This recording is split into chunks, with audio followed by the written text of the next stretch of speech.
primarily Tobago, right? So, Yeah, but we also stream, because we stream on Flow initially, we were also at the Caribbean. okay. And then now we're on Ampere 1 and 2, but we still maintain our presence YouTube and also social media. So that's really done pretty well for us in terms of the reach beyond just Tobago, based on people who have with the Ampere provider Right. in Trinidad. So they are also persons that tune in regularly. Yeah. So that's definitely been a plus yeah, for and then we were very instrumental with this guy that we brought here recently. I don't know if you heard about Woody Maya, Nigerian sensation, young fellow, a bit in and around. There are a lot of promotions for Tobago, and I think he came to spend some time in Trinidad and Barbados. So that also had to push in terms of part of getting our feel out there, audience-wise. Yeah.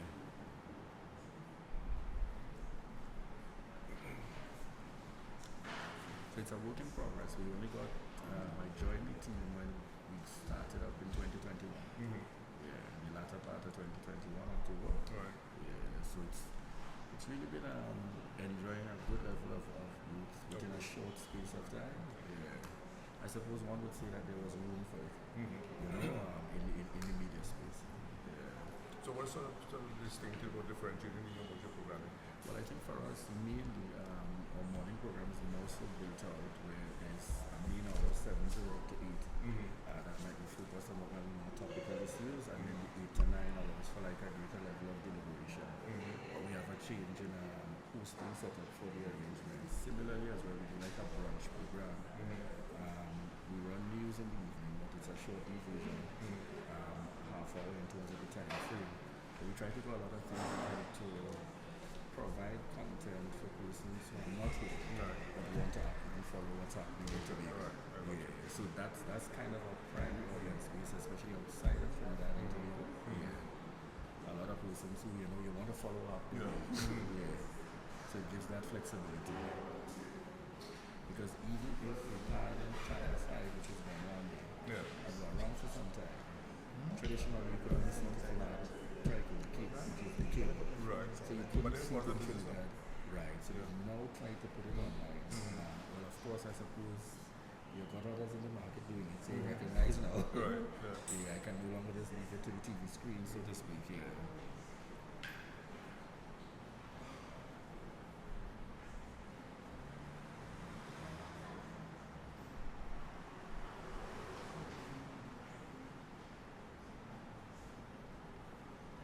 So we are not first of all the size of the audience. Okay. Just it's a giving an opportunity to come and talk if they want to. So, but it is I mean we've done in terms of the email submissions, I think I probably now we have over 400. Right. That's coming that way. We do a kind of questionnaire online, we have over nearly 3,000 responses. Right. In Facebook, Correct. So this is, I think we needed to do this so that people could come in person. So you create an opportunity for But we're it. not The same thing we expecting. spoke about in the interview. Yes. You create an avenue, but You create an there's a avenue. question about how many will. Yeah.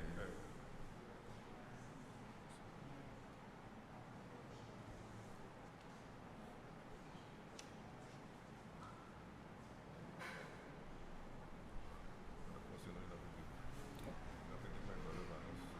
Oh,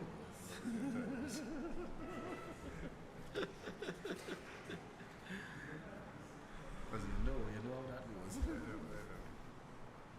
Mr. Sandy, Maraj told me you are dealing with the icebreaker. I'm not really going icebreaker, no, we're Right, so you go straight from opening remarks to go into the background. Yeah. All right, good.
You Yeah, ready? let's go.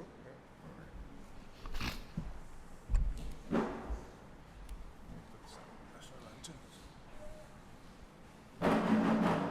All right, let me invite all to stand as we begin with the national anthem of the Republic of Trinidad and Tobago.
All right, please remain standing as we have Dr. Terence Farrell lead us with the interreligious prayer.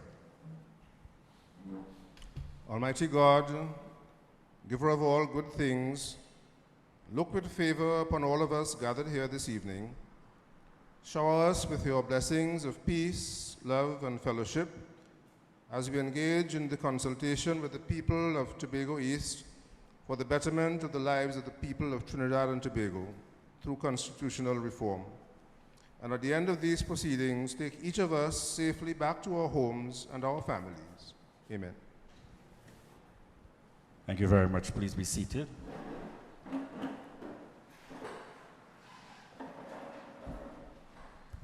Now, I want to take the opportunity to extend a very warm welcome to those of you here this evening for the National Consultation on the Constitutional Reform for Trinidad and Tobago. As you're aware, there's the National Advisory Committee on Constitutional Reform, and today is the hosting of the session here in Tobago East to give an opportunity, just as the committee has been doing, going around other parts of Trinidad and in a similar manner here in Tobago today. And they'll also be back in the latter part of this month for Tobago West. This evening, I'm trusting that we will indeed make every opportunity to maximize this opportunity, to maximize what is presented here to us. And most certainly, I am happy to be your chairperson this evening, Julian Skeet. Is there anyone here who's not familiar with Julian Skeet at all? Just show by raise of hands.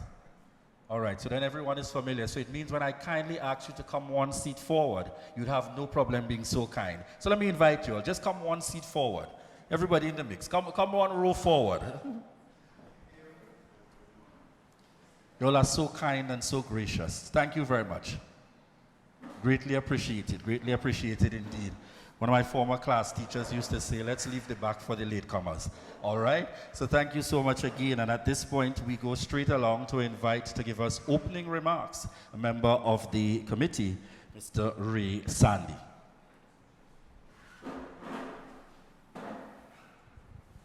Thank you very much, Mr. Skeet. The National Advisory Committee on Constitutional Reform was appointed on January 25th, 2024, a few months ago.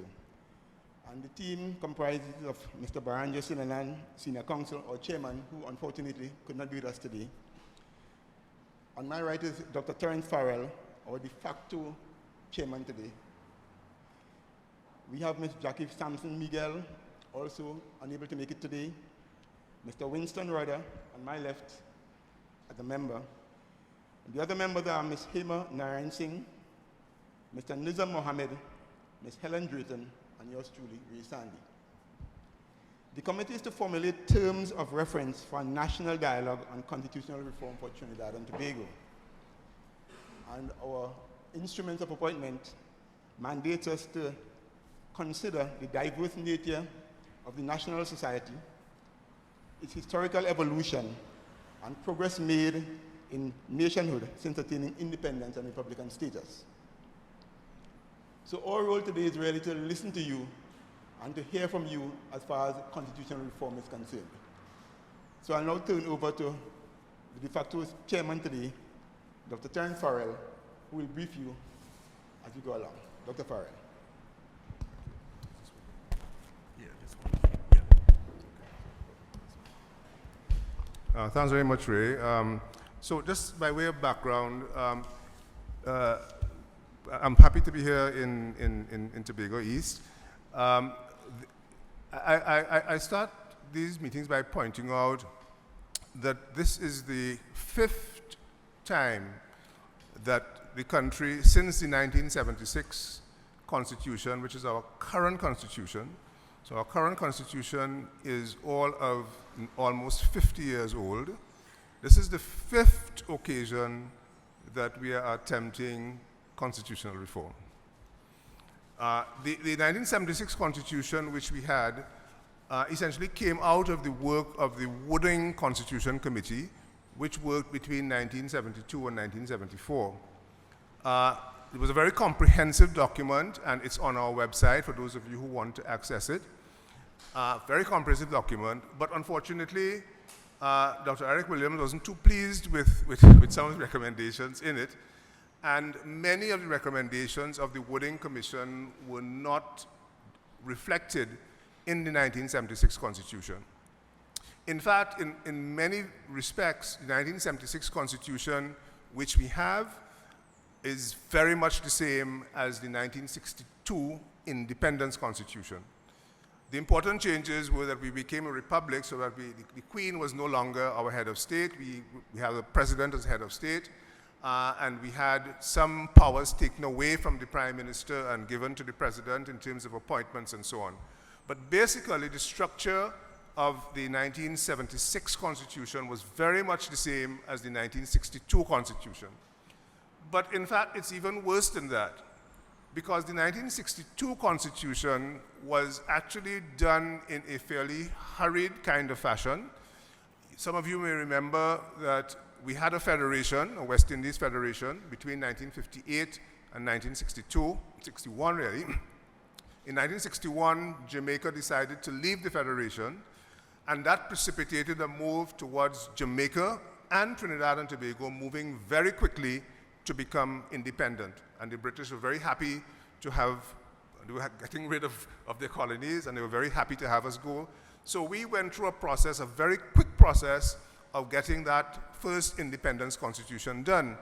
And what that meant is that some of the institutions which were put into the 1962 Independence Constitution were actually established by the British in the 1950s.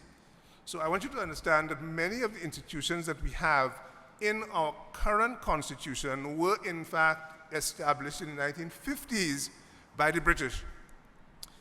Since 1976, we have had, this is now the 5th attempt, we had the Hayatali Commission, which was set up under the NAR regime in 1988, which attempted to embark on the process of constitutional reform, but that initiative was interrupted by the 1990 attempted coup, and basically nothing happened. The Pandey administration, there was the Manning administration, they didn't do anything between 91 and 95. The Pandey administration did not have a constitutional reform exercise, but what they did do is that they had some significant pieces of legislation that were passed in that period, such as the Freedom of Information Act, the Judicial Review Act, the Integrity in Public Life Act, all of which have significant constitutional implications. Then, interestingly, a group of businessmen in 2006, the Principles of Fairness Committee, attempted to draft a new constitution for Trinidad and Tobago. So it's a very interesting development because it was not done on the initiative of the government. It was done on the initiative of people in the private sector, 2006. The Manning administration, mindful of the initiative taken by these businessmen, embarked on another constitution, draft constitution, which was drafted by Ellis Clark in 2009. That initiative ended in 2010 because Mr. Manning called an early election and lost. So therefore, that initiative fell apart. Under the UNC People's Partnership regime, there was the Ramana Committee in 2013, which again embarked on a process of constitutional reform, again embarked on a process of public consultations to reform the Constitution. And so this is now the 5th attempt at constitutional reform. Now, you can view that one of two ways. One is that it's a waste of time and that nothing is going to happen because nothing has ever happened at the previous ones, which is a perfectly reasonable response for people to take. I mean, I say to people that your skepticism and your cynicism is not unwarranted given the history. But the way I look at it is that the fact that we have had all of these attempts at constitutional reform under different political administrations is telling us that there is a need for reform. It is telling us that the institutions which we set up in 1962, in 1976, are not working well for us. And we're talking about the executive, that is the Prime Minister, the Cabinet, we are talking about the judiciary, we are talking about the Parliament, we are talking about the independent institutions like the service commissions and so on, are not working well for us. And some people, and myself included, have described our institutions as being broken institutions. And the point is that we experience that in our daily lives, so that when we have, for example, people on remand, people who can't get bail, they're arrested, they can't get bail, and we have people on remand for 10 years, 12 years, 15 years, and so on, tells you that the justice system is broken. Even when your roads are not properly repaired, when you can't get water in your taps and so on, it tells you that some institutions are not working. And so therefore, we would like people to take this initiative seriously, to make your contributions to the reform exercise. Now, in terms of our process, as Ray pointed out, we were given our mandate in January, we began working in March. We are working towards a May deadline, end of May deadline, to hand in our report and recommendations to the Cabinet. It would seem as though this is a fairly short period of time, bearing in mind that the Wooding Commission took 2 years. The Wooding Commission took 2 years in part because there were a couple of states of emergency in Trinidad and Tobago at that point in time. But also, the Wooding Commission did not have the significant advantages that we have. They didn't have any internet, they had no social media, they had no email, they had nothing like that.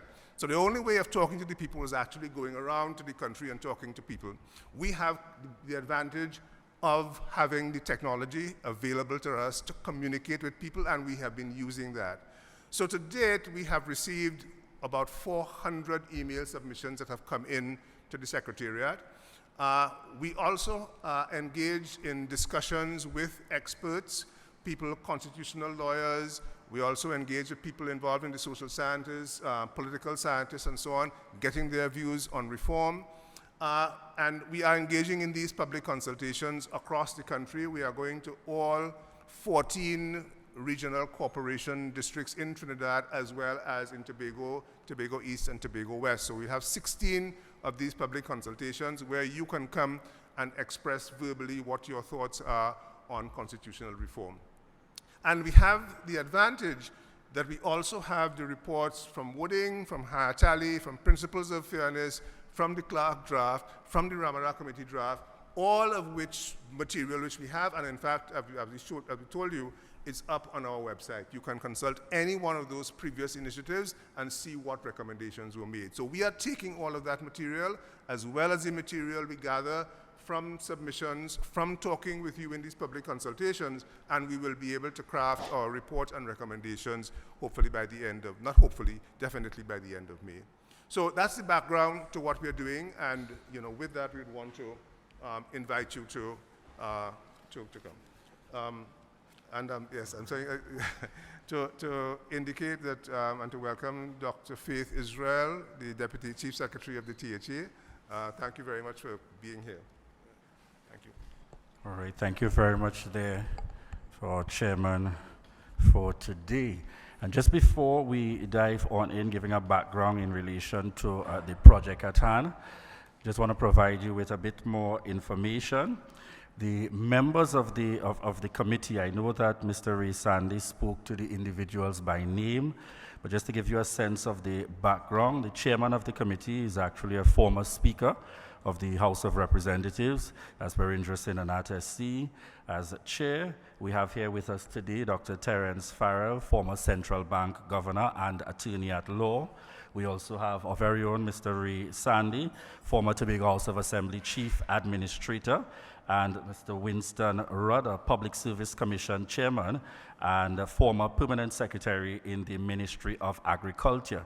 And as he mentioned, also members of the committee who are not here today, Jacqueline Sampson Miguel, former clerk of the House and attorney at law, Nizam Mohammed, former speaker and attorney at law, Hema Narayan Singh, consulting managing partner, and Helen Drayton, former independent senator. So just to give you a sense of the background of the members of the committee responsible for leading this charge as we go through this evening's discussion.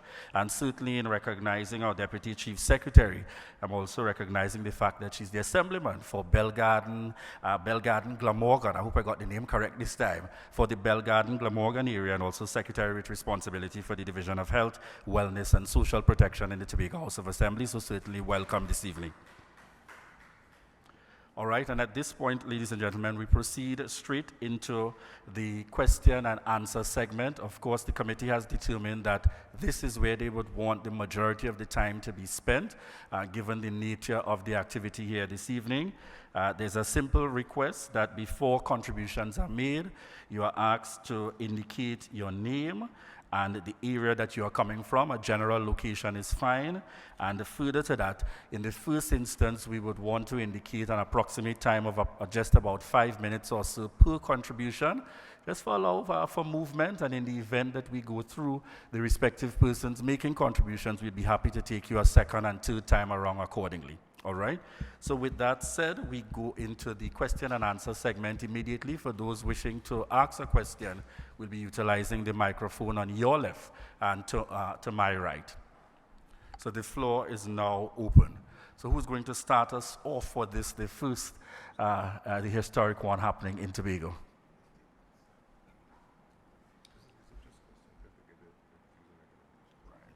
So I've also been advised, making comments, it's not simply to ask questions, but if you also want to express a perspective, give a view, give a suggestion, put forward a comment, you also have that option available to you this evening.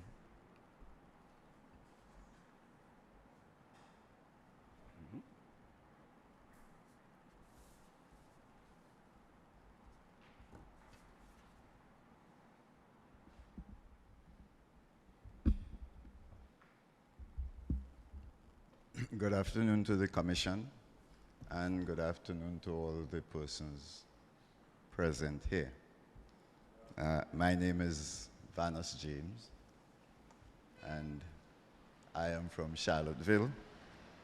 That's where I'm from, but I live in Mason Hall. So I will be in this session and the one in the Tobago West as well.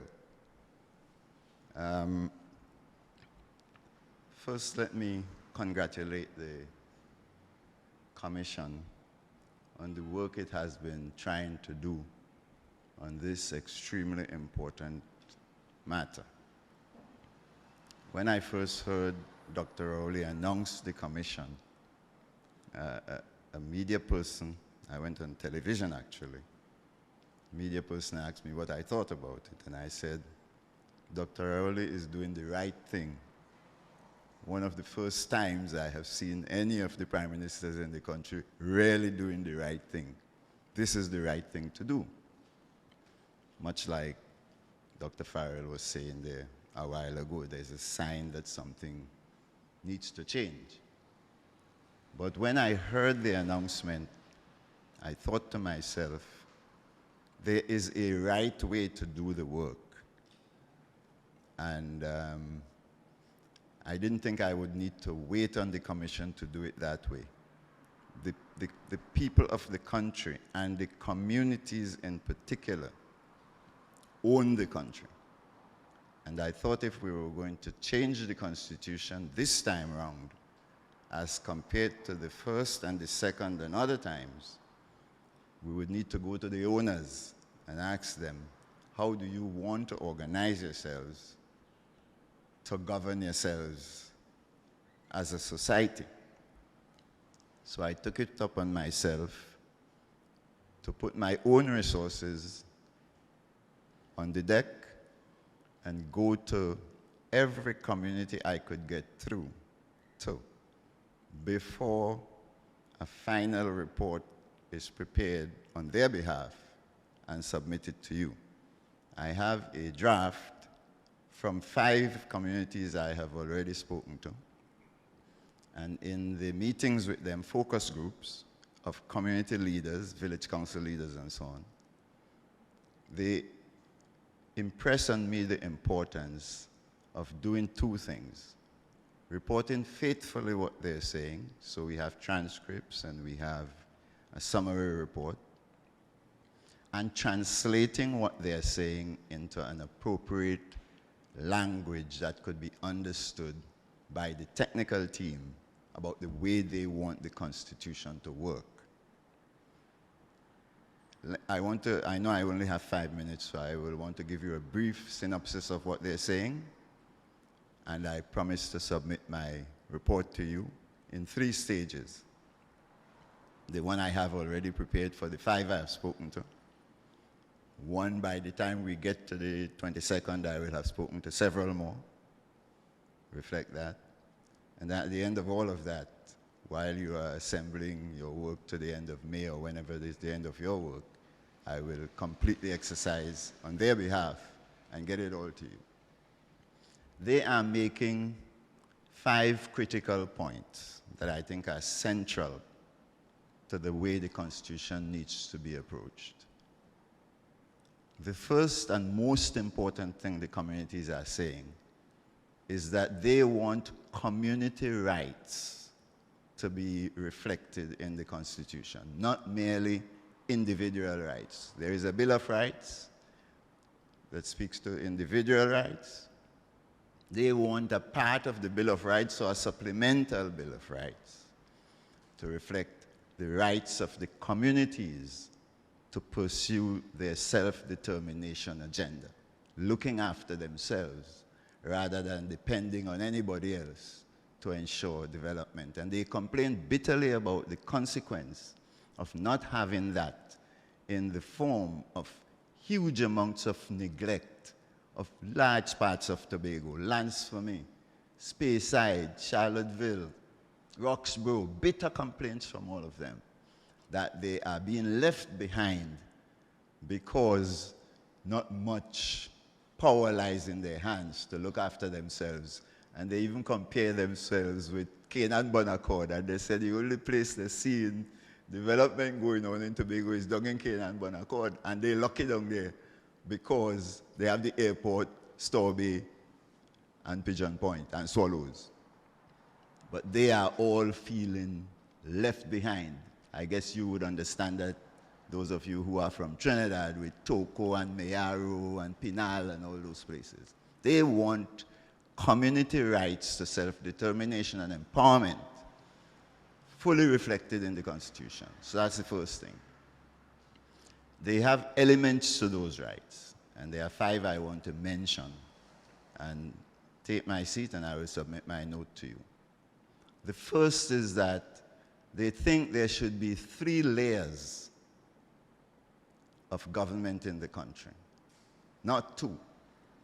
Not the central government and the THA or the municipal governments in Trinidad alone. They want community level authority to organize themselves properly to spend public funds as a summary set, right?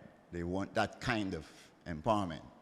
And to that end, a fair access to a fair, if small, budget to use to pursue community development. One community was very clear. We invented Blue Food Festival. If we had the money to develop it into a festival, we would be rich in lands for me today. And we didn't have any money, we didn't have any rights to do it, so THA teeth it, is the way they put it. and we're left with nothing.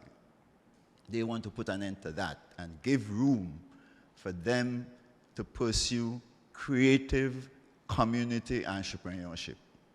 And they say that's something that's missing from the national development agenda, a huge hole, adding to what the private sector could do and the public sector could do from the perspective of enterprise. So that's the first thing, a fair share of the budget to spend on community empowerment and community development.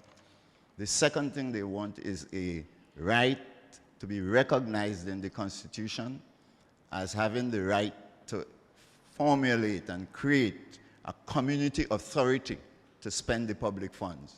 Properly organized, and they emphasize that, properly empowered,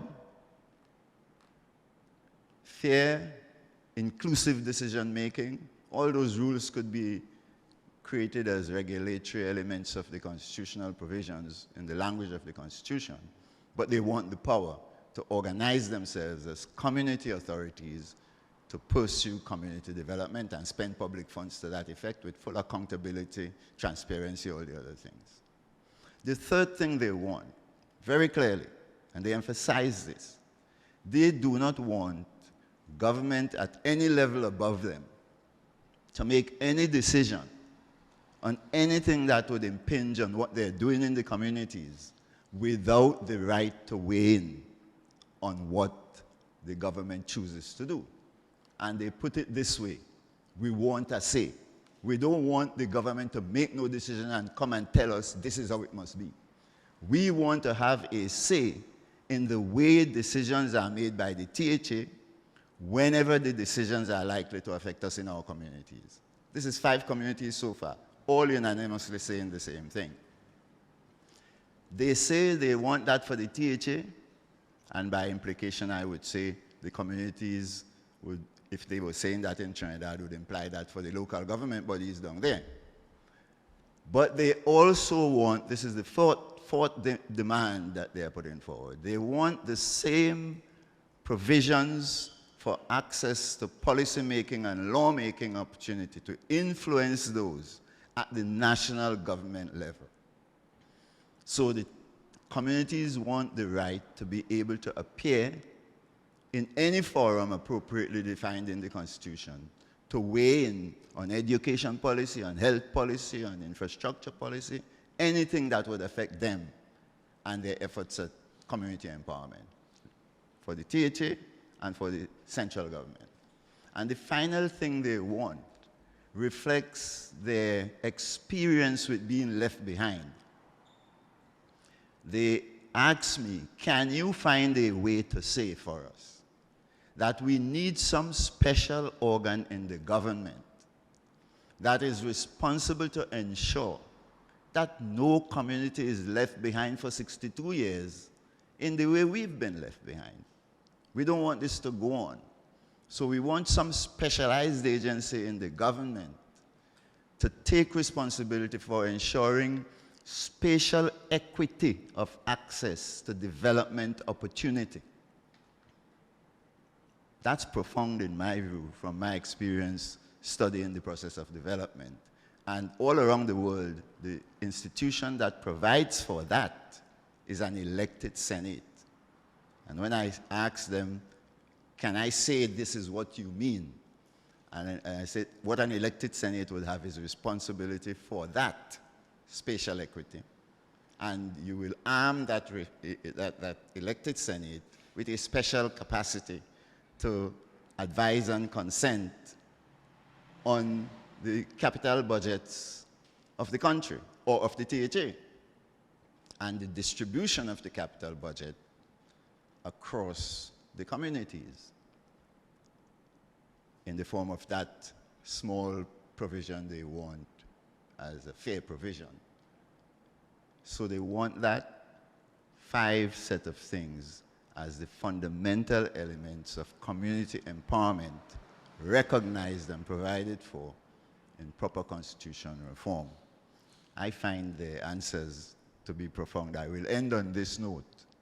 One of the things I've learned from going to all of these communities, in Mason Hall we had 22 people In John Dial alone, a small community, 10 people, all community leaders, village council leaders and so on, informed and thoughtful. One of the things I learned from them is you never know where wisdom will come from. I will put all of their requests together as they ask me to do. I will capture the constitutional provisions that will give effect to what they want, and I will submit it with great respect to the team. And hopefully, as they say, I hope this is not Mama Guy. Thank you, Commission. Thank you very much there, Dr. Vanas James. We could encourage our colleagues a bit, you know. All right. All right, so leading the way there in terms of providing his feedback and comments. So the microphone is open for anyone that would like to go next on the lineup.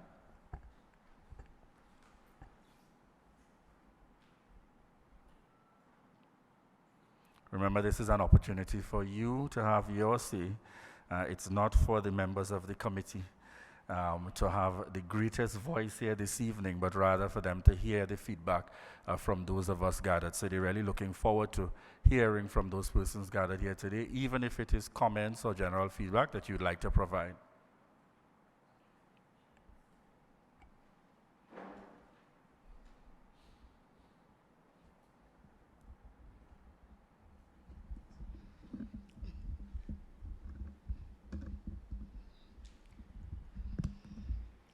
Good evening, everyone. I am Giselle Davis, resident of Bell Garden. I'm trying to figure out where to begin. I am looking at the turnout this evening, and I'm wondering if we might have just probably missed the mark a little bit. Saying that is that I don't think people understand or understood or continue to understand the term constitutional reform. Because when I think about it, if you ask the normal person on the roadside, like we were trying to encourage people, come down to the center, let's say what you have to say, they want to know, what do you mean by that? And then some of us in ourselves cannot even explain to our own people what we mean when we say constitutional reform and what exactly we want to hear from them. So I am thinking that, in my brain, I'm thinking that that big word speaks to some kind of fundamental framework or something that governs, to give you some kind of guidance as to how you will do things. And I think it is very important for us to begin this teaching from primary level. And I think if that was attempted or was continued to be done, we might have had a better turnout and even more responses to what we are looking towards. I am here myself and I'm trying to figure out what would I like to see as a citizen in constitutional reform. And I'm listening to the well-educated speakers and I'm trying to figure out maybe I was thinking the wrong thing. But when you spoke about the judiciary and in terms of having persons like, to be very, very realistic, I have a nephew who is in remand. And he's been there for a number of years. Nothing seems to be happening. All right, so I don't know if that is something we can look at. The length of time a person is kept behind bars, whether our term is guilty until proven innocent or innocent until proven guilty. We need to find some way to ensure that this is done in a timely manner, because after all, their lives, let us say, for example, they might indeed be innocent. By the time you get to them, 10, 20 years, 30, 40 years, it's all gone, right? So I am thinking that we could do some work on that. And as Dr. Vanna spoke to the community development, being the president of Bell Garden Village Council, I will also like to piggyback on what he said, that we, when I say we, community people would really like to have fair play in what is meted out to us. Because at the end of the day, it's not about you being in government and looking nice and dandy and handing things down to us, but we are the persons that are going to be the end users. So that's just my 2 cents that we could really look as we go forward. Thank you very much there, Ms. Davis. And I think Ms. Davis is a good example and an indication of speaking to where your heart is at as a member, as president of the Belgarden Village Council, and speaking to those areas that, wanting to have that expression and putting the information out there. So I want to encourage persons, of course, to feel free to do the same. The mic is open for those who may have questions. Feel free to go across to the mic, or you wish to make comments, so just to have an input generally on your thoughts with regards to the process.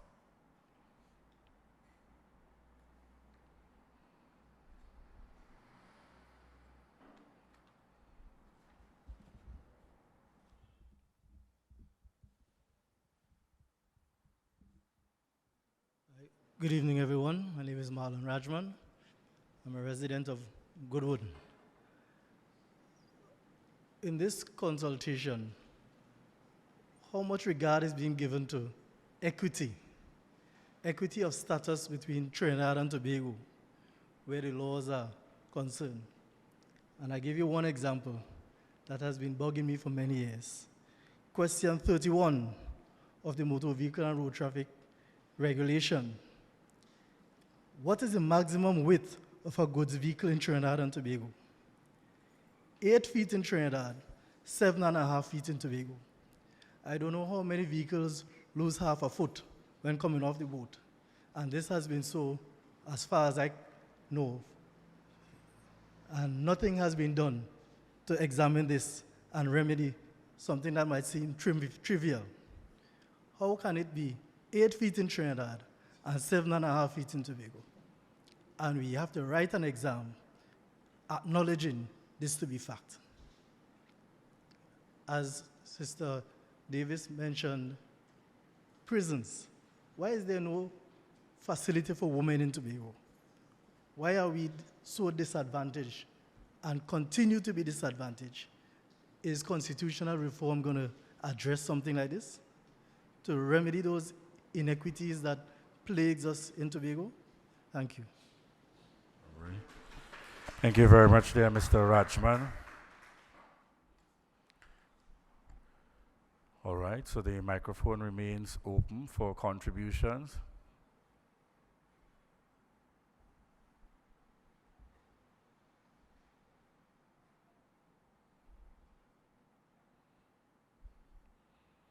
So a reminder to those gathered here again, the constitutional reform process needs your input. So of course, this town hall meeting, this gathering here this evening, is intended to invite your views, which can help to make a positive difference in Trinidad and Tobago. I want us to remember there should be no question on your mind. If you have something, you are thinking about it, and I'm wondering if I should speak to it here, there is nobody here at the table, as far as I am aware, that's going to tell you it's right, wrong, it's incorrect. They are just here to hear and to receive the views and feedback, whether it is in an informal way, or if it's formal or informal. Whatever you are comfortable with, we just want to get a sense of your contribution, and that's the purpose of this evening. All right, so once again, we invite persons to feel free to go to the microphone in terms of making your contribution here this evening.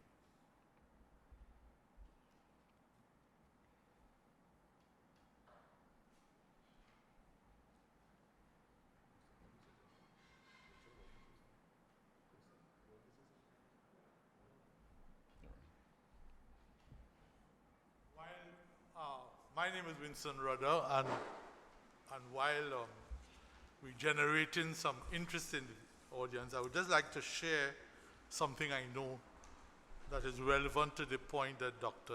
Vanis James made. There's one country that I'm aware of, Nepal. Their constitution speaks to a decentralized system that starts with the Village Development Committee, which is part of the Constitution and formally recognize their regulations and laws and what have you as to how they operate and accountabilities, budgetary arrangements and what have you. That is determined in the Constitution. And you have the provincial arrangements, and then you have the national arrangements. So there are the three tiers of governance and accountability with clearly defined rules. And if you just probably, I probably have a copy of that constitution on in my system that I can send for you to look at it as you discuss with your people. I thought I would share that bit of information. Sure.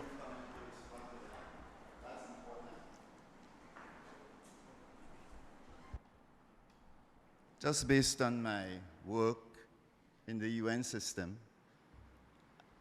I have had to study the Nepal arrangements and to study this whole basket of countries in the work I do for the World Intellectual Property Organization, 128 of them. Nepal is among the 14 poorest countries in the world. So when I saw that, I had to, in the light of my training inside the system, take a look at what they're doing. It turns out that what the Tobago communities want doesn't appear in the structures they have across those three layers. This is an important point for you all to pay attention to. In the write-up, you will see it. These are relatively isolated, quote-unquote, semi-autonomous bodies. What the Tobago communities are saying is, we know the THA has Tobago-level work to do, but when they are making decisions that will affect our education efforts, our entrepreneurial development efforts, we want to be there. We want the THA to be reorganized so that there are institutional arrangements mandated by the Constitution. They can't escape it. To allow us as the community to go to their hearings or whatever you want to call them and tell the THA on education policy, on health policy, on any other form of policy they are making. This is what we, the community, say we want you to do. You have to let your committees do their work, but you need to hear our opinion. And the people from Mason Hall told me to say this. I'm just quoting them, and I have the transcript to prove it. You could tell Dr. Williams, me say, we want a say in the way decisions are made that would affect Mason Hall. Nepal, I know well, all across those 14 poorest countries, and most of those that run up to the middle income, don't have the structures of government these very wise community people in Tobago are calling for. So you need to pay close attention to that linkage, right? And they want that same privilege at the level of the central government. They know the central government is the most powerful lawmaking body in the country, and they want that when the central government is making any law, education law, any other law, that would influence them to have a chance to weigh in on the substance of that law that would ring-fence executive policy making in Trinidad. And they also want the THA to have a seat at that national table.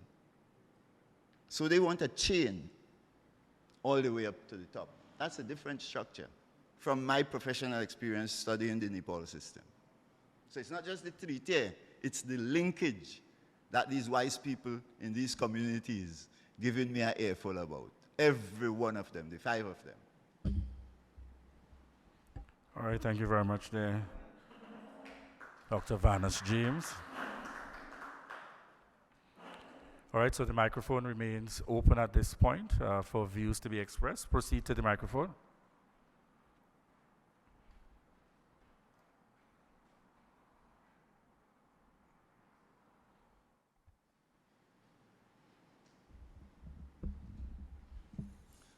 Good night to the head table. My name is Max James.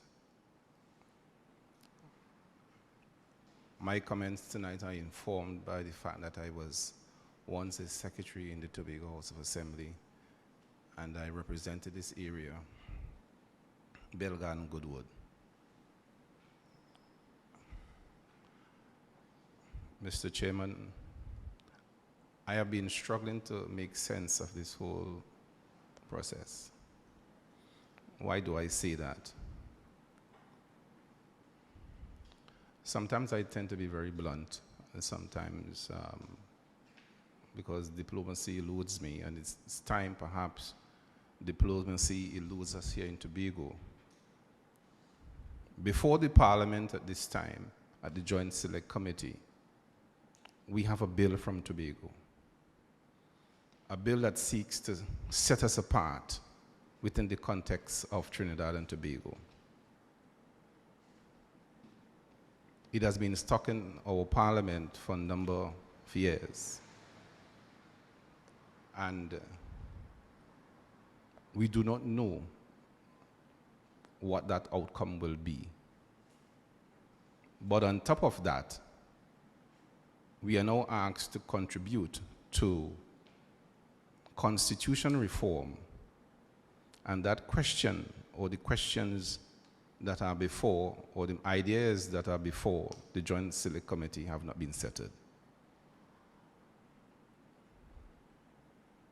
That must be sobering to us here in Tobago. It was the will of Tobagonians, the will of all parliament here in Tobago. So we do in fact have a parliament. Tobagonians don't normally see that we will call it, even Trinidadians don't call it that. We have a parliament here. And it is the will, or was the will of our parliament here, where our elected representatives go and make decisions. And it seems to me that those decisions are not taken seriously.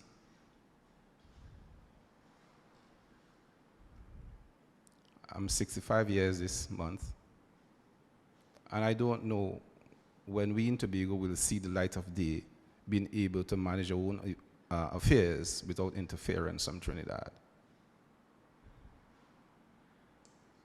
It is in our DNA. It is in the DNA of my children and my grandchild. There's no escaping. And we'll continue to teach our children that we have a right to self-determination, not to be determined by any Trinidadian, but by ourselves. Trinidad controls the entire country.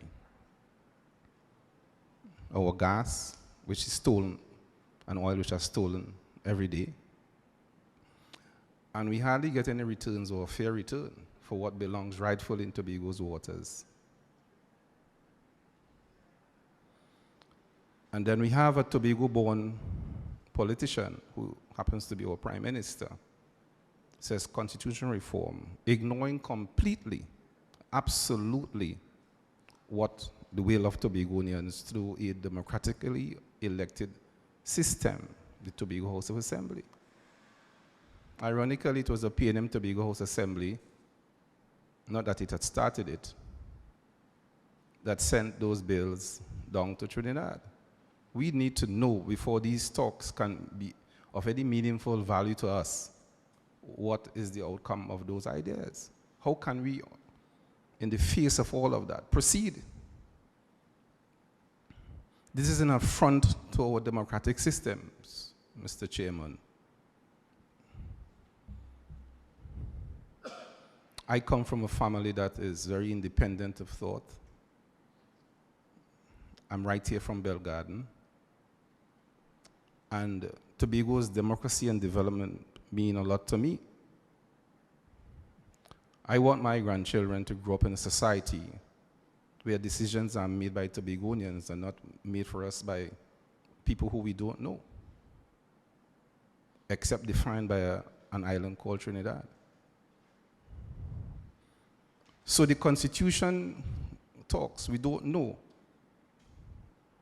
I can't frame an intelligent discussion, members of the head table. Because, quite frankly,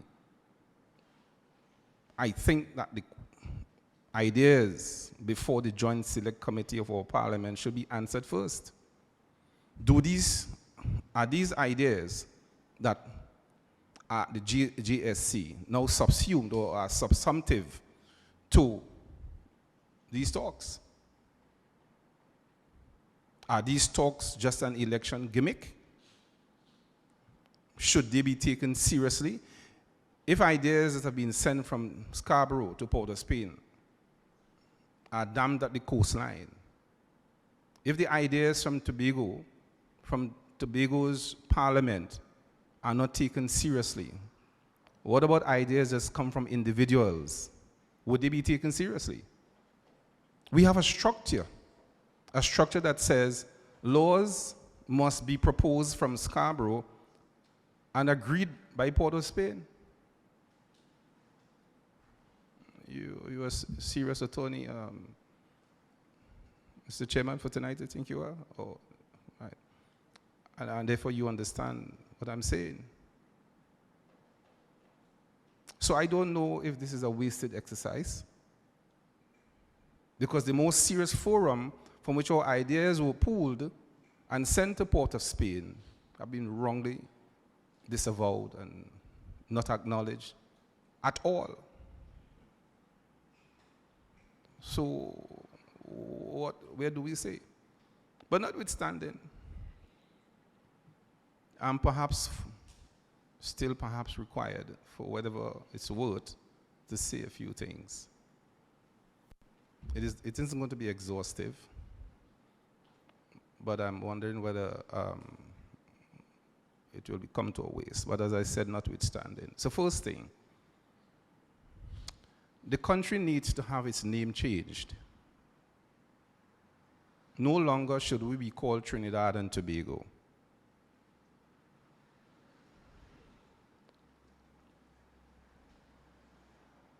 Because it conjures up significant superiority of one over the other.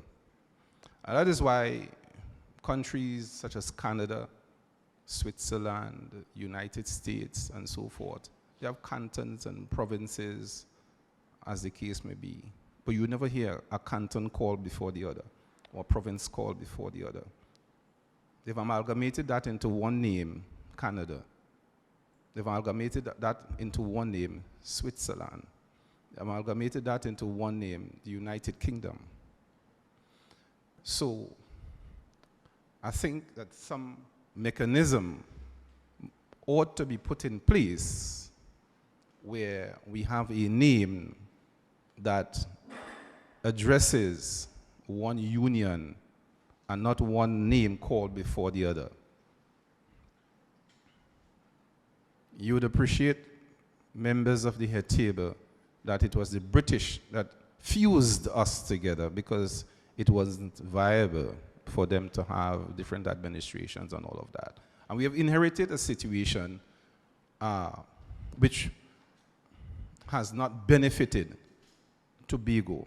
Little clerks and accountants and people also in the civil service and the public service generally in Trinidad make decisions for us. We send them documents and they have to sit on them. They have to decide and write and make a check and make a decision. The former chief administrator will attest to that. People in the DPA and the CPO, DPA particularly, we have to wait on their goodwill. And therefore, we cannot have a situation where we have a public service configured in the same way. So we can start with the name change. There are many suggestions. We might want to say one is the United Islands of the Southern Caribbean. If we are thinking unity, it must be a name that reflects that. We want to delink the public service commission,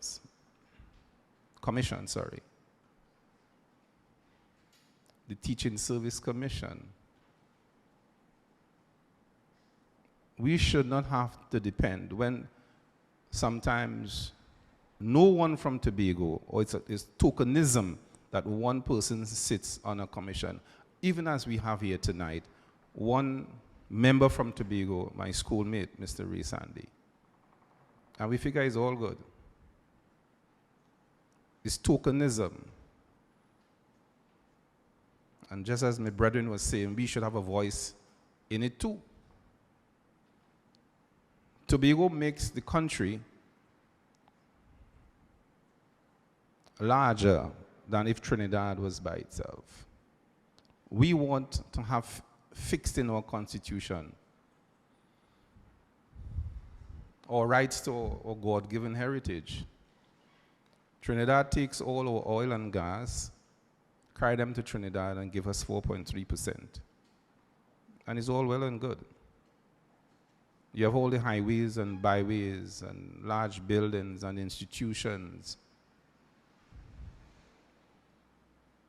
They build Trinidad off Tobago's heritage, and that must stop. They tell us you could only have 10 nautical miles. That must stop.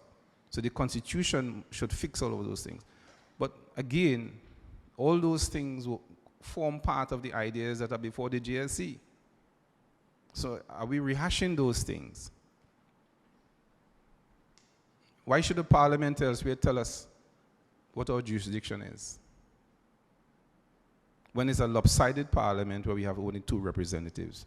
So therefore, no way, no day, no time will we be able to say what we want in Tobago. The Minister of Finance does what he wants with the money.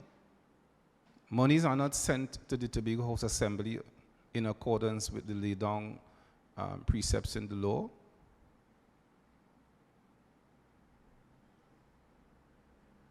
And we could stay here whole night and talk about the ills of the union. It's not a fair union, and therefore these talks perhaps should fix that. Who elects the president? We didn't vote for that, for our president. We have no say, effective say. Let me redefine that. We have no effective say as to who should be. And then some people argue and say, well, you know, you had 2 prime ministers from Tobago, but they are the last of the Mohicans. I do not foresee, I don't have a crystal ball, but my assessment is we are not going to have another Tobagonian as prime minister for the foreseeable future. Because we could scan, if you wish, let me coin this phrase, the futuristic environment, and see that is not going to happen. And even the one that we have at present, in my respectful view, takes political and party decisions that are not for Tobago's gain. Even so.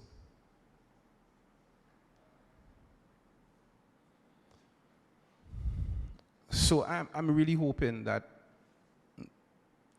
we in Tobago here, and certainly in Belgarden, could have a better understanding of how we should pitch our contributions, having regard to the fact that we have our ideas already submitted to the Parliament, and with amendments which have not been taken up by our Parliament. So in a sense, for me, these talks are a complete waste of time.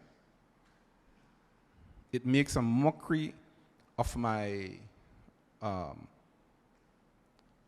individualism, my aspirations as a citizen of Tobago.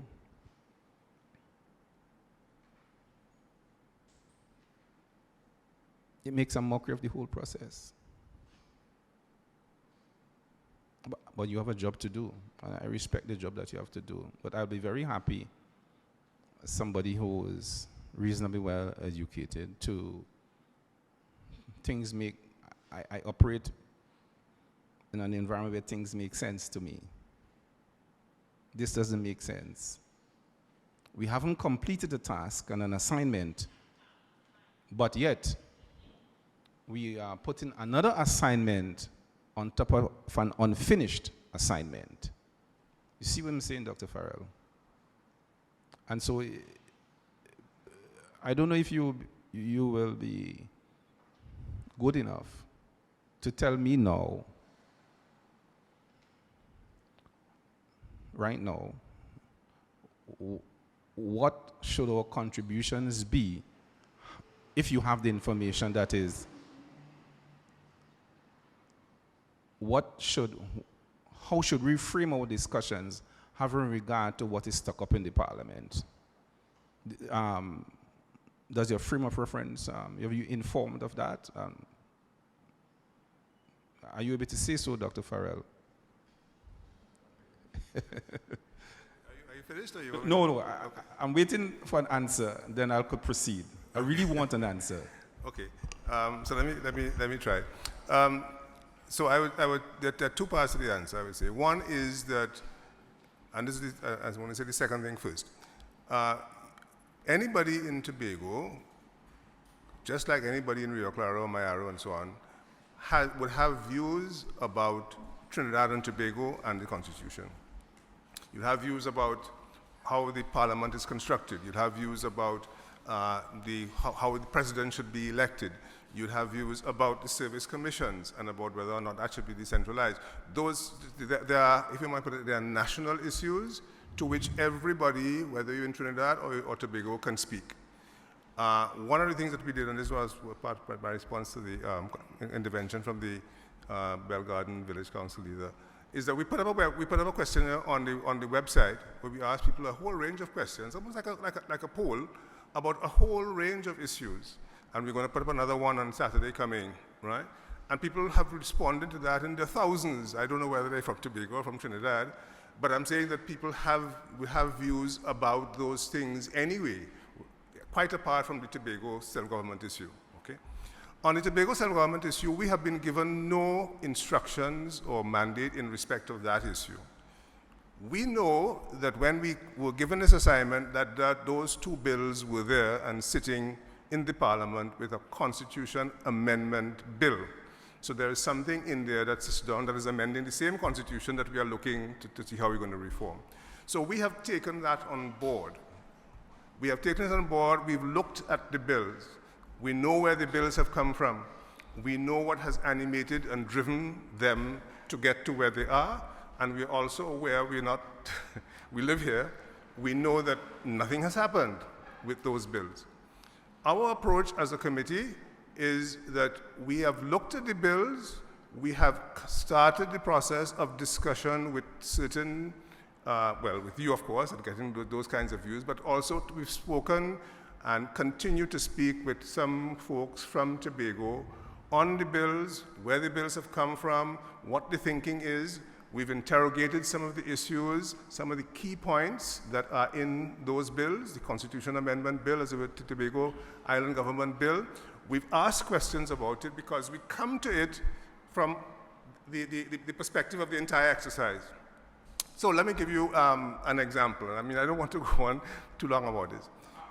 I'm happy because right. it's the first time outside of the Prime Minister we have an understanding of the framework right. in which you operated. Right. So we're not speaking for the Prime Minister. But so let us take, for example, the question of the service commissions. There are a number of recommendations which are coming forward from Trinidad as well as from, I don't know where they're coming from, on the question of the service commissions. I have written about the service commissions myself, and I think that the service commissions are dysfunctional. My friend here is the chairman of the Public Service Commission, so I mean, and I'm casting aspersions on him and his work.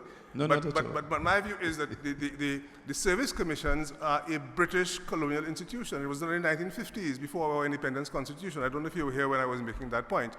So my view is that the service commissions need to change that structure. This is my personal view, and people have challenged the committee members for articulating their personal views. My view is that the service commission structure needs to change, and that would, of course, apply to Tobago. Now, one of the things is that what part of our job as the committee is to think through the implications of whatever recommendations are coming forward. And that includes the Tobago bills that are on the table. Part of our job is to look at those two bills and to think through the implications of those bills in the framework of the entire exercise that we are doing. And that's exactly what we are doing. So our report will not address the bills per se. What it will do is that in looking at the bills and based on the comments that we get from Tobago, we got very few comments from Trinidad on the Tobago issue. We've had 4 meetings in Trinidad. Tobago has not come up. I'm just telling you, that's the fact. It hasn't come up at all. So from Tobago, we got those views, but when we are giving in our report, we will comment on the bills that are in front of the Parliament based on the issues that we've identified that may have implications for the larger exercise. That's how we have defined our rule. We've been given no instructions, but that's how we have defined our rule. I hope, does that help you? I am more afraid. Okay, all right. Because what you're telling me is that as the committee that has been tasked with responsibility in exercise of eliciting, soliciting, whichever way, yes. The views from Tobago, you're now telling me that you would look at the bill. Yes. And I could add the word again. Am I correct? Well, I haven't looked at it before, so I'm looking at them for the first time. Yes. Well, even if you're looking at it for the first time and in the submission of a report, you're gonna look at it. You're gonna take, and therefore that's the frightening part, because you will now add what your new findings are to what is already before Parliament, and when we in Tobago have already submitted our expansive views on what reforms we want. Yes. Not to be tied up with these new sets of views. We want to be able, just to reiterate, decide how our own public service should function. Yes. We don't want a system where 2 representatives continuously being subsumed by the 39, then we don't have a life. It's just like France has reserved certain things for Ghana and other former colonies and continue to enrich itself and preserve its lifestyle on the heritage of Africa. And that is what Trinidad is doing by its legislative power. So we want to remove the legislative power as it exists of ostensibly what is a Trinidad Parliament. Because 2, very rare, it happened once in our lifetime, I don't see it happening again, where Robinson and Murray had an effective voice. Maybe you will see a statistical outlier that was a very powerful minority view that became ostensibly the majority view. I'm not seeing it happening again. And we have to fix these things. So in your reports, you're going to say Tobagonians are protesting the present configuration of the Parliament. It can't be where 39 other people, strangers to us, as we speak now. And let me be a little bit crass. Right now, and it means no disrespect to anybody, 2 persons, male and female, maybe having sex somewhere in Trinidad, can be our prime minister or be our bosses in the next 30 years or 40 years. Because that is how the Parliament is configured. Any Trinidadian born now, through the act of sex or artificial insemination, can be our bosses in the next, let's see, 40 years. Isn't it so? And therefore we have to change that. We want to be our own bosses here in Tobago, absolutely in everything. And then we join with Trinidad perhaps at a federal level to determine how our gas and oil and anything that comes from Tobago should be spent for the national good. It can't be that you continue to make laws for us. It can't be where you take and steal all our gas and oil and all that is ours and then give us back a little pittance. and then say it's one country. You can't have a situation where you determine or lines of longitude and latitude and then say that is Tobago. In fact, if we hadn't protested vociferously, the bill contemplated with Tobago would have been dammed right at the coast, right down Bell Garden Bay right there. And Trinidad take the rest, going out from barrel of beef, as we say, for those who know Bell Garden. From the shoreline going out, Trinidad take all the rest. You see how ridiculous Trinidadians can be? Because the Trinidadians determine that. You see how people can be complicit because of a political party? The two representatives here were complicit in that. And they would have agreed because nobody lifted a finger. Ina Webster Roy or Shamfo Kojo lifted a finger in protest against the fact that Tobago would have been defined where I go to bathe in the sun in Bell Garden Bay. And it takes my fellow Bell Garden people here, it takes people like me to speak like this, even though it might hurt you, Dr. Farrell and Mr. Rudder. But those are the facts. Am I correct, Mr. Rudder? We are not hurt. We are not. All right. I'm just playing games with you there. We are not but, but you see what I'm saying? And therefore, so we're looking at the name change. We're looking at the fact that our public service must belong to us. We're looking at our hydrocarbons must belong to us. Our police. Look at what happened. Members, I think perhaps one sitting right here, had their personal belongings tossed up and examined by an erroneous act of a registrar, instructed by Port of Spain. So we want to be able to control our police. It happened when I was a member of the assembly, where Carlos John et al. Came into Tobago with Trinidad police, not Tobago police, with Trinidad. It happened again when the lands were being acquired for the airport. Trinidad police came across here. Then you had Trinidad customs office, we call them licensing officers come across here to tell us what to do, as if we're stupid, as we can't govern ourselves, taking instructions from we know who, because he wants to get his way. And I'm saying our constitution, when we are say Max James said, we are protesting these things. I think I still have a significant political capital here in Tobago. I know that. And I think I can speak without fear of contradiction, speak for those people. It is time that you take your foot off our necks, allow us to breathe. And even in such a condition, we'll make a better contribution to a country with a new name, not Trinidad and Tobago, but a new name that reflects our heritage, our culture, and all of those things, whatever we can say. Have a good night. All right, thank you very much, Mr. Max James. So I just want to remind persons as we run along with the time that the microphones are open, so feel free to head on over to the microphone to have your say, to express your views, and certainly make your contribution here this evening. So the microphone is open for the next person that's interested in going forward.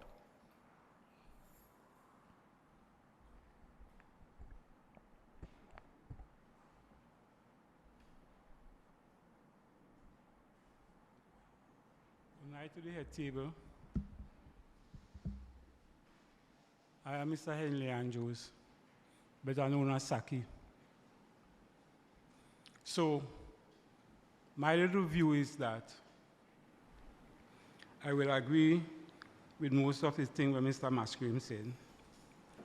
And sometimes, when I see certain things happening, I just end up being like the little naughty boy that ran away to Scotland, and then I stood in my shoes and wonder, And the reason why that just happened to me is that these meetings and these forums happen so many years and so many times, and there is no headway. After all these years, they're talking about constitutional reform. And the reason why I just wonder is that if it really makes sense of having a forum like this in Bell Garden and asking the citizens of Bell Garden, and then you're having another one in Shore Park, and asking the citizens of Tobago to really come to give suggestions for the constitutional reform. I am saying that why is it that it doesn't happen in the reverse? That the people of Tobago selected a group of people to work on our behalf. This is my thought, That is why I just wonder. Everybody has their little thoughts on how they're doing things and how they're operating. Right. You put them to perform. They are the one we consider as the Tobago brain. Let me put it like that, Tobago brain. So they could handle certain matters that the ordinary person around the village can't handle. And it's the facts of the truth. Right. You see, we have a gathering here tonight, and you had Michael Baker for the whole week going around, so at least everybody in Bell Garden know. Even though you don't want to hear, you have to hear. You know, sometimes you could drive in a car. You're driving a car coming towards Bell Garden, and you're seeing trucks and van and motorbike. You have to see, because if you didn't see, you'll crash. Michael Baker system very powerful, so you have to hear. And you see a little bit of us who really representing Bell Garden. You know why the people didn't come out? Because they don't know. They don't understand what is they don't even know the meaning of constitution reform. Because plenty of us are no big readers and no big writers and no thing. And we select our people to work for us. Why is it that the parliament in Trinidad and Dr. Rowley, as a Tobago born, he's supposed to put things together to say, well, okay, somebody come up with constitution reform is a good idea, is a big subject, because how much of us could really work out mathematical calculation? And you start to talk about millions and 1 point this and 3 point that and $8 billion. Who could really write $10 billion as a figure? Just to write it. How much we could do it? So I am saying, if we have the heads like, for example, you have the Tobago House Assembly heads. You have added to that, you have people like Martin George. You have people like Christo Giff. You have people like Deborah Moore McGinnis. You have people like Max James. You have people like Dr. James. And these bright heads who could put figures and sense together to really make something happen. Why is it that it didn't go that way? Instead of you have to pay so much money for being parliament payer in Tobago, so much cameramen around you, so much of this and so much that you have to pay police and transport, when you could have just come to Tobago and get the heads and the leaders and the bright men, put figures and writings and say, well, okay, you know what is it? After this meeting finished, the proposal for constitution reform is this. By the end of the day, we'll be talking. Anybody have any pen writing? Or anybody have any recommendation in writing? After we finish talk, whoever is on the head table, do the little jottings. Then I even know if Mr. Andrews says something, or if Max James says something, or if Dr. Fee says something, or who says something, because this forum, and you know, I just bring in thoughts to bright people to really, something that makes sense. So we will have to wonder to know, like the little naughty boy, because here what happened. When he went away to Scotland, you know what the vegetation say? He found that the yard was as hard as the ground, and he stood in his shoes and wondered. So this true thought about that is when I meet a big man, I understand it. You know? In other words, you live and go in Scotland and this ice place and this $1 million thing, and when you go there, it's the same hard dot as we have in Tobago.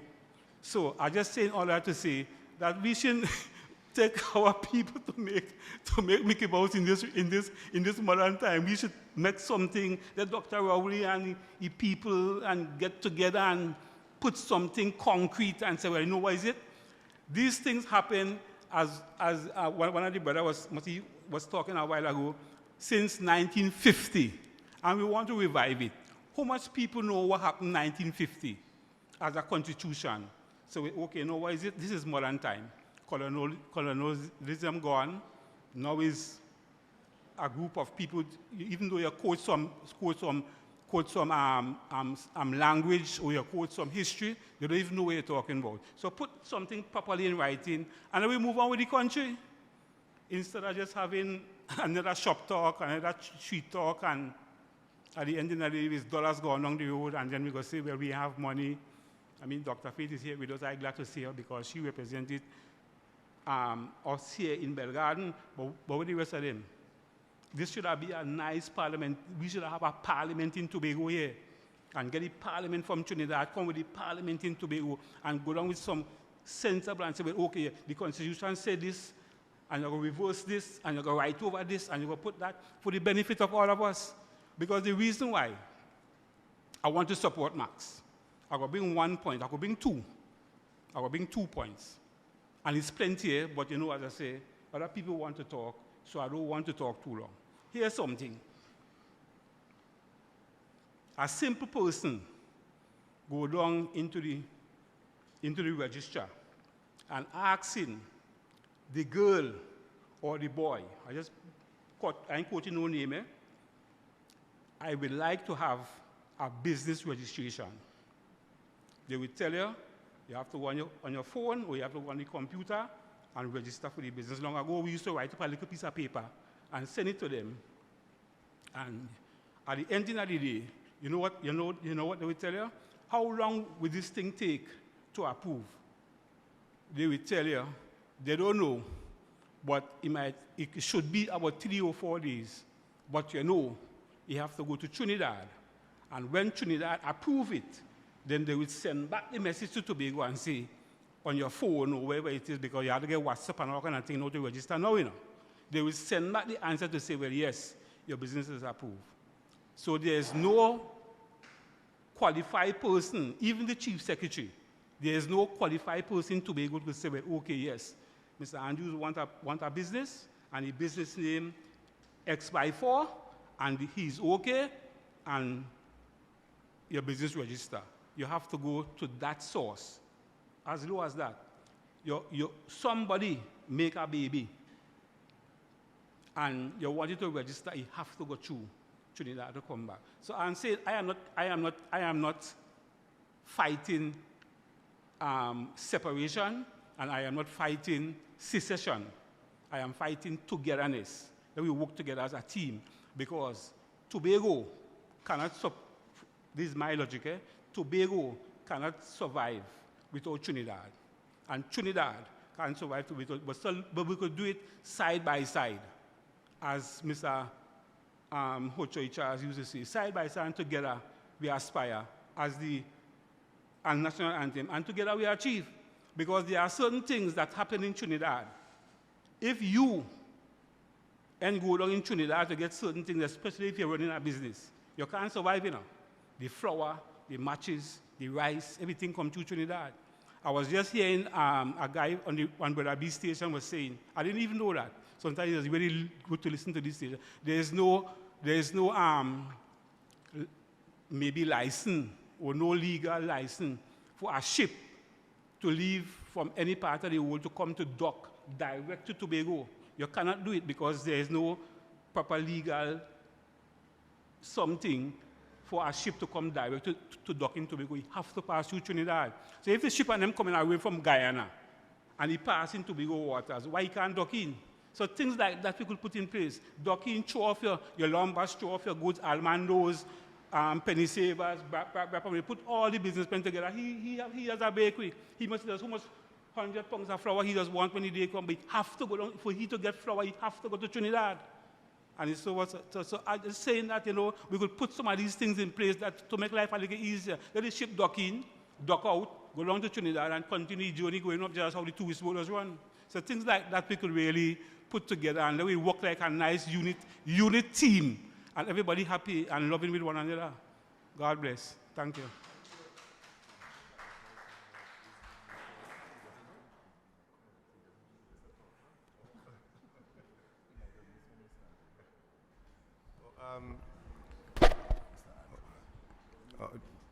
No, just to say two, two things. One is, so our proceedings, by the way, are being recorded, so and are going to be transcribed and so on. So we will have a record of everything that is said here. I just want to point out that the committee has, to this gentleman's point, no, your point. No, not Mr. James. This one, yeah, Mr. Andrews. We have, this committee has to date met with Christo Gift. We've met with Deborah Moore-Biggins, we've met with Alan Richards, we've met with Ingrid Melville, and we've met with Russell Martineau so far. And the conversation is about Tobago primarily, of course about other things in the Constitution if they wanted to share that, which some of them have, which is the point that I'm making, that there are other things that you can share about the Constitution. But it was primarily about Tobago, to get an understanding of the situation, of what the bills are saying, and what their views are on the way forward. Okay. So we also, yes, so we have also written to every single constitutional office holder. We've written to the THA as the THA, and we've asked everybody to send us their submissions. Every office holder, every regional corporation chairman, every member of parliament, every office holder has been written to, and they've been asked to send us their submissions, and we are awaiting those. So the THA presumably will send something to us as well. All right, thank you very much, Mr. Andrews, for your stirring contribution there. Let's give him a round of applause. All right, so we are just, all right, so we invite again, reminding persons to feel free to head to the microphone in terms of making your contribution here this evening. So the microphone remains open at this point for those who came in a bit late. There is no set order. We simply want to get your views. If you have questions, you want to make contributions, you want to provide feedback, even if you have a perspective and you're not sure if the Constitution has anything to do with it at all, this is the opportunity to put the information forward via the microphone. So we once again inviting persons to feel free to come to the microphone to make your contribution before we close here this evening.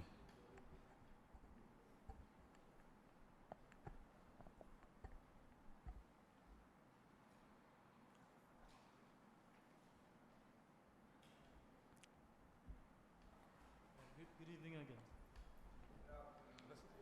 Yes, so another thing that is stuck in my craw, according to the Tobago dialect, is that area of the highway from Bacalet traffic lights going up to the monument. That is the straightest part of the highway, and it has the slowest speed limit. Why no consultation was done by those who have the authority in Trinidad? Why they stop the 80 at the bridge or at the lights when that is the straightest part of the highway? I brought it to the attention of a police town hall meeting once, and the ACP said that is beyond his control. He had, even as an ACP at the time, he had no say when that legislation was being changed to increase the speed limit on the highway. I mean, I've driven on roads in Trinidad with much less width that you could do 65 and 80 on. And no consultation was had. Even when they increased the speed limit on Chauvin Road to 80, I brought it to the attention of the ACP. That road has a dangerous corner by Patinos on that corner. People always ending up in the bush. I see Wassa putting up, Wassa has a facility there now. People always ending up in the bush there, but you could do 80 on that road at your peril. And you are legally allowed to do 80 on a dangerous curve, and on the straightest piece of road in Tobago, you're only allowed to do 50. Is it that country people have go bite way, so that you have to slow down? That is certainly unfair, and we're not accepting that. We'd like to have some remedy to injustices like that. All right. So it's just remind me of the name again. What Rajman? Marlon, right. Marlon Rajman. All right, so thank you very much for the contribution there. Any comments from your end, Mr. Sandy? Mr. Sandy, any comments from your end?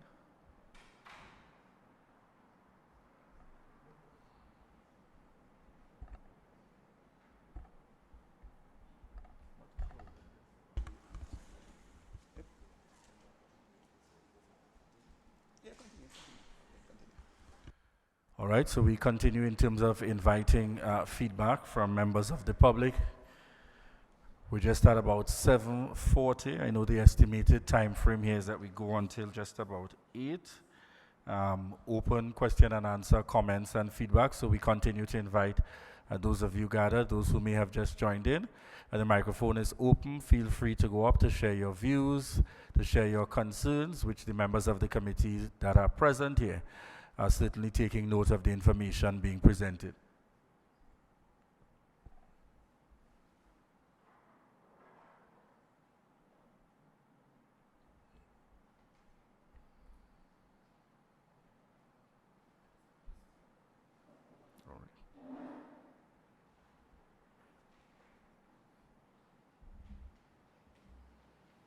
Good evening again. I'm not too sure. Just now, he's coming to assist you. Yes, with the microphone there. Thank you, Brother Saki. Right. So, as I would have mentioned prior, in relation to the Constitution, some of us may not be fully aware what it entails. Because, looking at it is a very thick document. So now I'm sitting there and I'm thinking about, while we are talking about reforming, if we could think about kind of equalizing to some extent the workforce as it relates to how we relate to contract workers to public servants. I don't know, for whatever reason there is a stigma on contracted officers, like we have some kind of disease, for want of a better word, and most of the times we are treated with scant courtesy. Most of the times. So I think if we could have, probably a little, we will say a level playing ground where that is concerned, and more into making us feel a part of, I won't just say the workforce, but contributors to society, that would be nice. I don't know if it is in the Constitution whatsoever, but I'm hearing a lot about service commission and, stuff like that. So I'm saying, because I would have had instances where I would have to call service commission just for a little guidance on certain simple things as it relates to a contract. And then sometimes you could tell by the person's tone that they're annoyed, It's just like some people say you can't really, when you read a text message, how you could tell how the person feel. I believe you could tell how the person feel when you read their response. When you listen to somebody's tone, you can tell, you're probably mashing some corn or whatever. So if that's something we can look at, that'll be appreciated.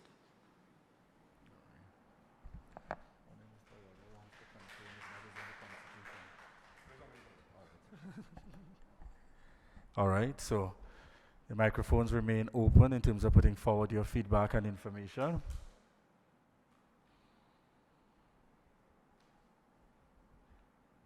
Let me also take the opportunity to recognize here with us Councillor Sertica Williams-Orr, Assistant Secretary in the Office of the Chief Secretary here with the Tobago House of Assembly. Good evening and welcome to you.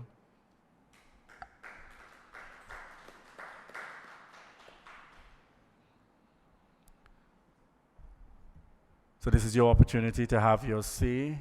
Of course, as we mentioned earlier, the question and answer segment is the longest segment in this evening's program, so that a fair opportunity is given in terms of persons wanting to make a contribution. Feel free to ask your questions, put forward a contribution, make your suggestions in relation to constitutional reform as this process seeks to have your input. So the microphone remains open at this point. You can feel free to head to the microphone.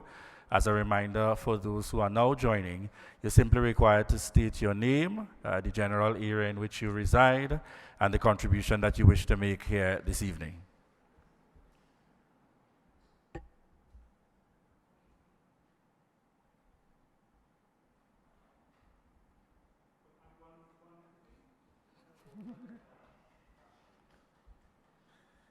gentleman in the front say you could do more than one. All right, I'll go do two.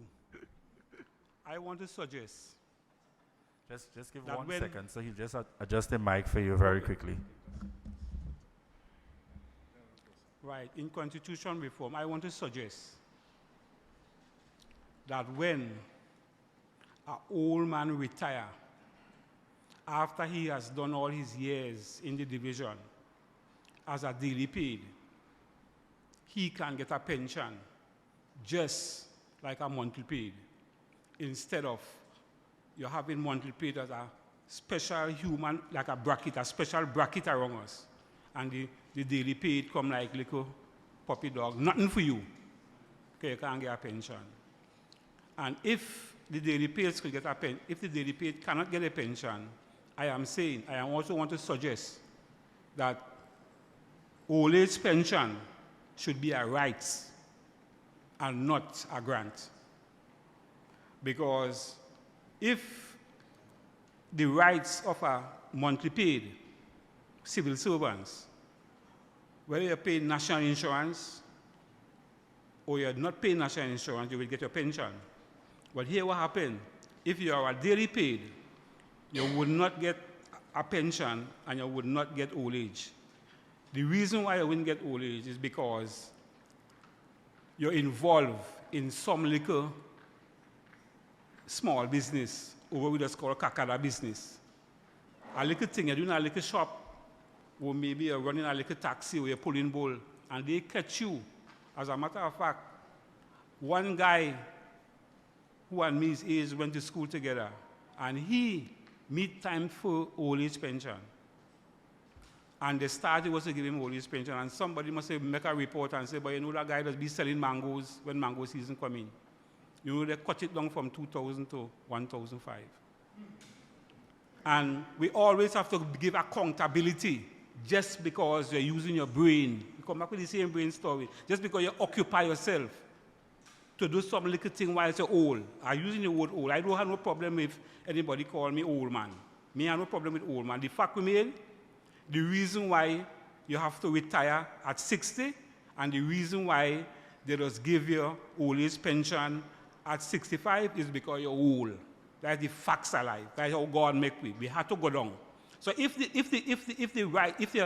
time meet that you could get your pension, why is it? Because you're running a little taxi, like in my case. I do my little driving school. Most people in country just really drive with me. Most of them are still going town. I might be doing my little thing, make my little thing, just because they know I'm doing a little, because they would ask what you're doing. I'll say, well, yes, I'm doing a little thing. I'll have to tell the truth because they see me on the road. You see you? You're doing driving school. You have to sacrifice 500, you know. And the old age pension is 2,005. And, well, I'll get national insurance. Oh, you know what? If they have a doubt that what you writing is wrong, you ain't getting nothing. There are some people who don't get nothing for old age pension just because they occupy. And they say, well, for example, like a guy down the road, he doing a hard way. Them fellas in Scarborough, they meet age, you know, but they're running their business over the years. They never depend on it. They do their service in the country. And they have a, let me say, a mechanical shop, or they have a parts place. They have a parts shop. And they serve the country for years. And just because they're doing the little business, you know what is it? Nothing for you because you're good. But yet, at the end of the day, if you work as a public servant over the years and you meet 60, they get in the old age, so it should be across the board. It should be across the board. You know, all of us human beings and all of us work for our country. We work hard for the country. And that's it. Thanks. Thank you very much there, Mr. Andrews, in terms of continuing to share the views and perspectives. So a reminder that the microphone remains open.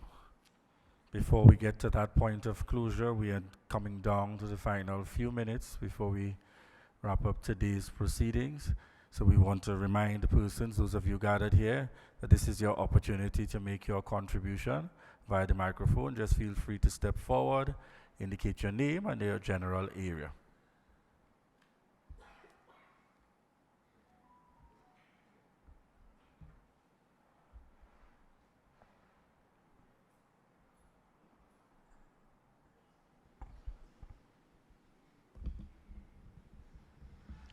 President, good night. All protocol observed.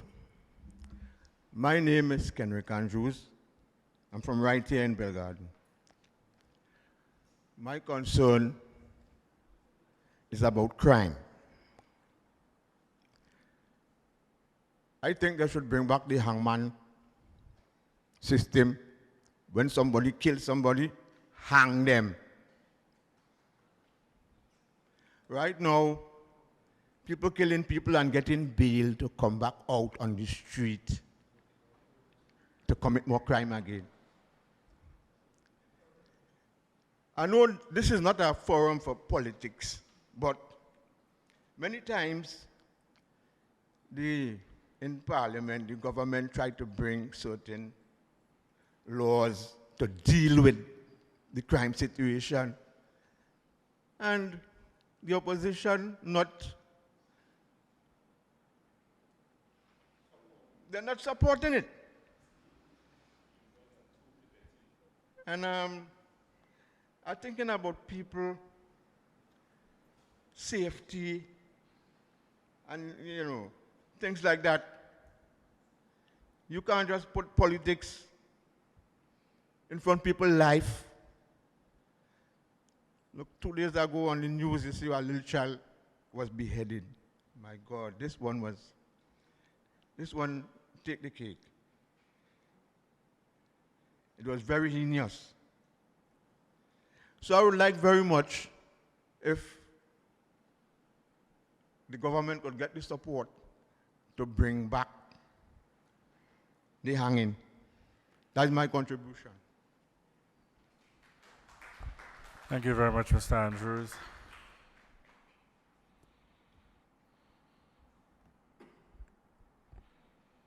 All right, are there any other contributions this evening, ladies and gentlemen?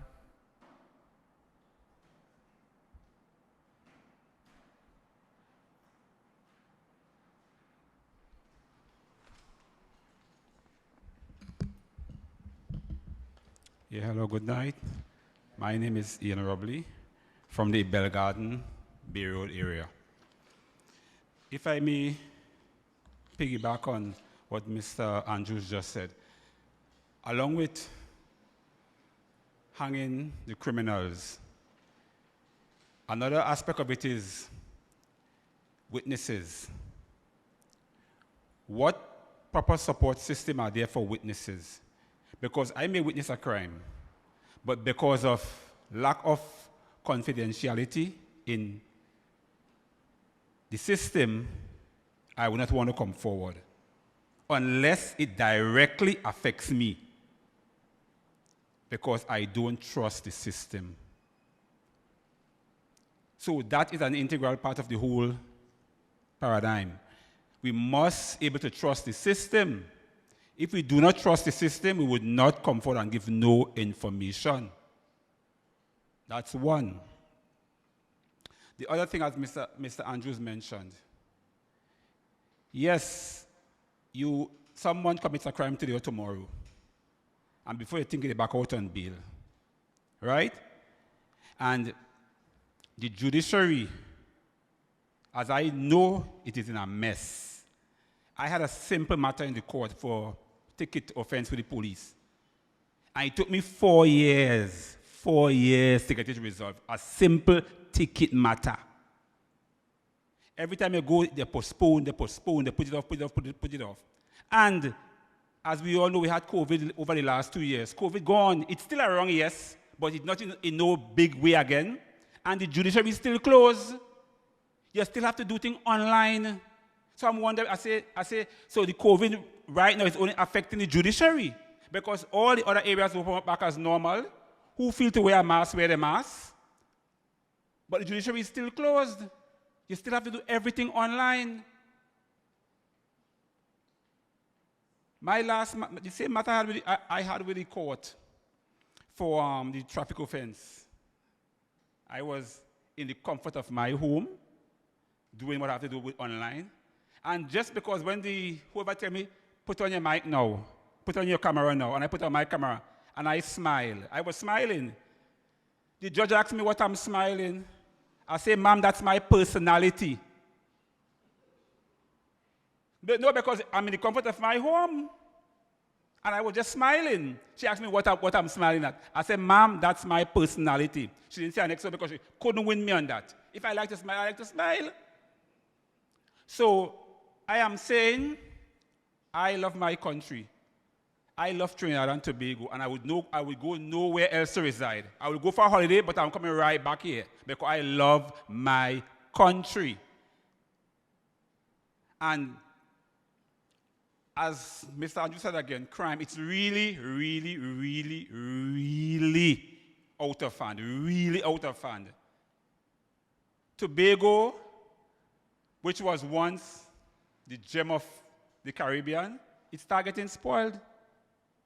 It starts spoiling. And if we don't pull it back now, what are we leaving for our younger ones, our children and grandchildren to live under? So I am asking, I'm pleading with the system. The system is rotten, and we need all hands on deck. We need all the assistance we can get from whoever to fix this thing. Thank you. Thank you very much, Mr. Robley. Okay, good evening. Sherwin Allen is my name. I am from the area of Mount Pleasant. I was hoping to just give way to those at Bell Garden and maybe wait until you come on the western part of Tobago. But however, I just want to touch on what Mr. Andrew said about the hangman. Because if my memory should serve me right, I don't think that anything would have changed. The hanging's still in place. You just have to have the willpower. We saw it under the regime, under the partnership regime with Mr. Ramesh Maharaj as the Attorney General. And I think what he said he did is just outfit the Attorney General. So anything that has to go up to Privy Council, it doesn't log, because you mean that you have your full complement of staff and you send it straight up to the Privy Council and get it to come back down. But if the office of the Attorney General is not well staffed, then I believe there is where the delay is. So it has to be a willpower. And I don't think they should be playing this as political game that the opposition is not supporting. Because nothing, as far as I could remember, nothing has changed where the hangman is concerned, hanging of persons. I am simply saying, based on the information that Mr. Maharaj told us, said before, is that all he did was make sure that the Attorney General office were well outfitted. Thank you. Thank you very much for your contribution there, Mr. Allen.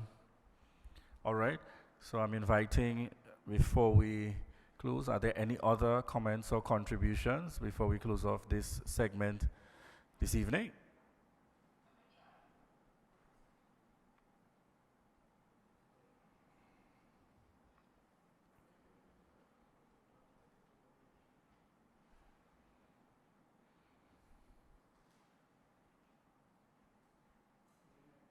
All right, so if we are hearing no further comments, we just want to remind the persons again that the constitutional reform process, you also have the option outside of these meetings to submit your views and recommendations by April 15, 2024, and that's via the website constitutionalreform2024.gov.tt, so that option still remains available.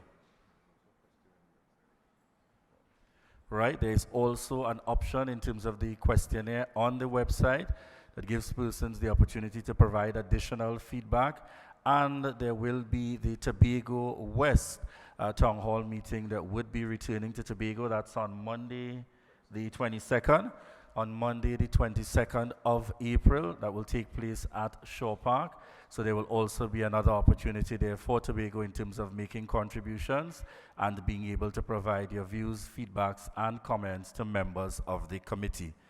If there are no further comments or anyone heading to the microphone, let me now take this opportunity to invite Mr. Ray Sandy to give us the closing remarks and the vote of thanks.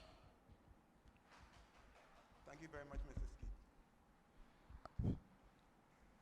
Well, let me thank each and every one of you for coming out here this evening. I know that the Constitution is not something that you read every day, and we are quite happy to have you come forward and state your case as you see it. We have made the wrongs at various communities already, and we'll continue to do so. And as Mr. Skeet indicated, we'll be back here on the 22nd of this month at Shore Park. Same time, it's a Monday, I think it's a Monday. So I really want to thank each and everyone who participated. Those of you who came here, your presence here is important to us. But we also want you to follow up with, we have taped everything here tonight. So we'll go through all the tapes and ensure that we get all the information that you would have transmitted to us, so to speak. And any other questions that you might have and so on, you can easily meet us via the website and so on all the social media edifices and that kind of thing. So I really want to say thank you very much. And I don't want to compare you with anywhere else, but the turnout today, given the amount of chairs that were occupied, was considered to be excellent. So give yourselves a round of applause. As we continue going through Trinidad and Tobago, we expect to hear from everyone. And as my colleague here indicated, that we have met with some of the attorneys from Tobago, so we are familiar with the two bills that are before Parliament and all of that. All of those things will be taken into consideration when we submit our final report. So again, let me thank you all for coming. Take a safe journey back home. And we understand that the Constitution is not something that everybody reads every day. We understand that. So what little you have, what little you know, we expect that you would be edified based on the comments made by your colleagues and all of that. And we know that at the end of this exercise, we are hoping that, as my colleague indicated, this is about the sixth effort being made at constitutional reform since our independence.